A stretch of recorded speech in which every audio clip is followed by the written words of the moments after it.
folks, it's Amy and Brian from Colorado Mountain Living.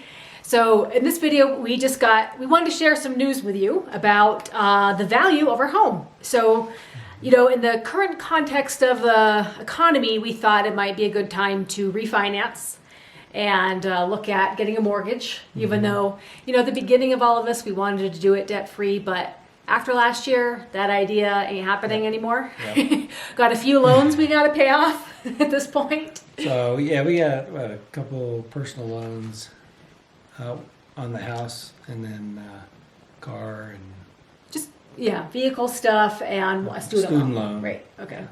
So anyway, it seems like it's a good time to sort of consolidate all of that with one payment and take out a mortgage on the house. But in order to do that, we had to get an appraisal. Yeah. So that was done. And what was the number? Oh, well, I was going to lead into that. Oh, okay. So telling people about the uniqueness of Colorado and like why mountain home living here is kind of unique. So in one hand, you get, at least in our county, really low taxes. Mm-hmm. So, and then another interesting piece about Colorado is that they tend to place more taxes on vacant land versus... Yeah, we noticed that when we were looking at property in Steamboat. They don't want the properties to be sitting there vacant. With investors just holding on to land and then selling it later on. Mm-hmm. So actually the property values come way down when you put a home on a piece of property. So when we had the vacant property, I think it was 2018. I just found the slip for the taxes, and we paid. Yeah. So we actually had 3 lots originally. And so before we combined that, it was over $2,000. It was close to $2,200, I think, for the very first year when we purchased it. Yeah. And then the following year, we condensed it all into one unit, and that dropped it down to about $1,800. So you've got to be laughing, I'm sure, because for an entire year's worth of taxes, that's all that we were paying. And I think we might have even started the foundation that year or something like that. Right. But then the following year, we were more than 50% done with the build, and our taxes dropped considerably down to, was it $900 for the year? You're probably wondering, how is that possible? That's because we live in a casino. We live in a casino county. We're one of the very smallest counties in Colorado, and we have a dozen casinos. That's really actually a burden for our current state of economic affairs, because 70% of the revenue generated by our county is from the casinos, and they're all closed right now. Yeah, it's really sad. And then our taxes won't go up. Well, we did get our 2019 tax review assessment done for. After our full home was completed, and we clocked in at $480 this year for property taxes for annual. That's not bad. There's almost 4 acres of land and a house on it. Yeah, so very, very interesting. And so we were wondering, you know, what's the value of our home going to be? And so, well, you know, the trouble you ran into when we were looking into refinancing was that not very many people were permitting in-home assessments. Oh, right, appraisals. So. Yeah, in-home appraisals because of the stay-at-home measures and the social distancing. So some of the big banks like Wells Fargo and Chase, and a lot of those weren't even letting assessors come to the house. But USAA, was able to work with us. And they actually said that. So the projected closing is July, because apparently 2 weeks before I decided that we would refinance, everybody else in the country was thinking the same thing. Yeah. So there are stock market going down, interest rates going down. Everybody's thinking the same thing. Exactly. Yeah. Mm-hmm. So anyway. So they gave us 120 days to close. Yeah. Right. Plus the county's been closed, so the title companies can't do any title searches on the property because they can't get over there. So anyway, so the person was able to come out, and about a week or two later, you got an email. Yeah. And so as a recap, we're being assessed on 1 bedroom, one bath, not completed. She took pictures of everything. So, because we don't have the shower.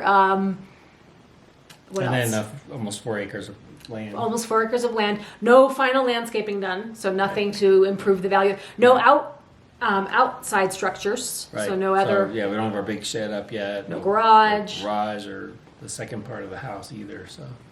So those are kind of the big ones. Right.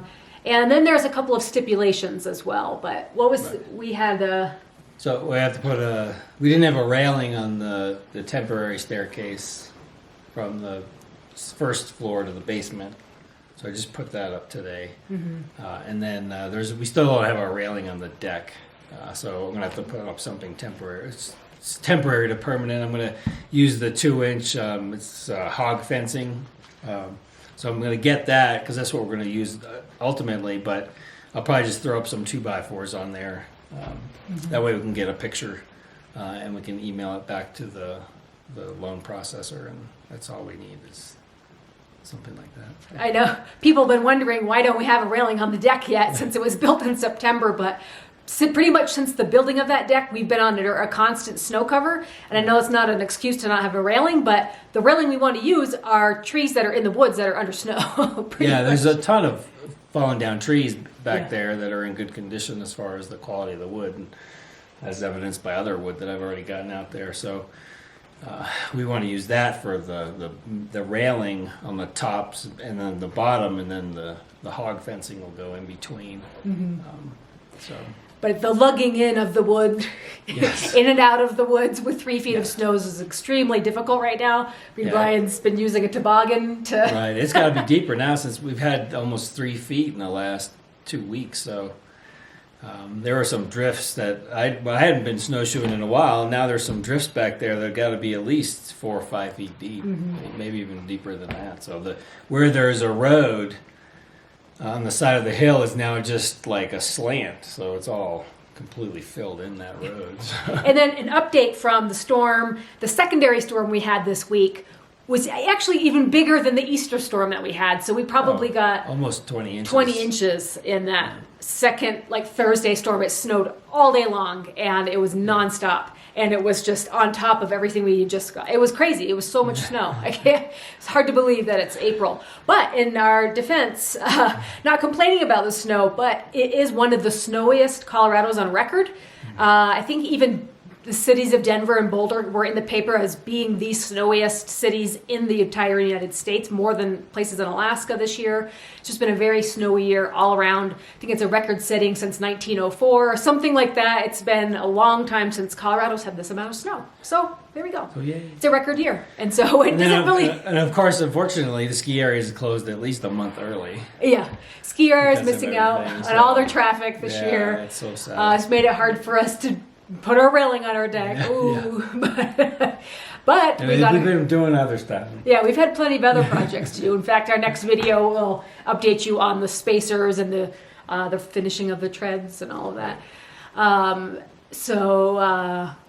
What? Where were we? Oh, we were at our appraisal value. Yes, it was really good value.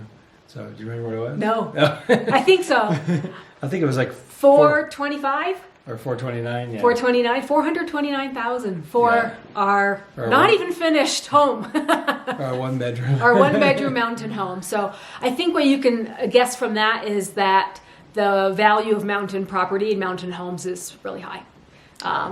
And I'm not sure how much the woman knew about construction, and she probably evaluated the metal roofing. When we first called USDA for our home insurance, we had to provide a lot of specifics about the size of the building and the condition and the building materials, and it was valued at $300,000 to rebuild. So that's the rebuild value is $300,000. So we knew we'd probably clock in higher, but we're Right. pretty pleased with the value that absolutely. it's Especially fetching. when we think about what we put into it, and that'll be another topic for another video. But as far as the land costs and the building costs and stuff like that, that's something we'll itemize at some point and then get back to you guys on. But Yeah. I don't think we're even. I think we're maybe half if you include the property. Okay. If what we spent, you yeah, think? Yeah. yeah. Okay. So Yeah. So maybe then. So. So that's, yeah, so very interesting. It was very kind of fun to get that number because you kind of always wonder what you're worth, you know, what you've put into it, you know, have you broken even? Have you saved yourself money? It seems like we've been saving money even though we have no money. Absolutely. You figure, is it a good part-time job or? Yeah. Is it just a McDonald's job? Yeah. So anyway, so that's kind of the update from us, guys. And I wanted to leave you with a little clip from this morning. We had a visitor come, a wildlife visitor come to our yard. Yeah, very active, and we got some good action shots on it. It was pretty cool. And somebody new that we've never gotten on video before. Yep. You know, we had seen plenty of moose and coyote. This is a new visitor.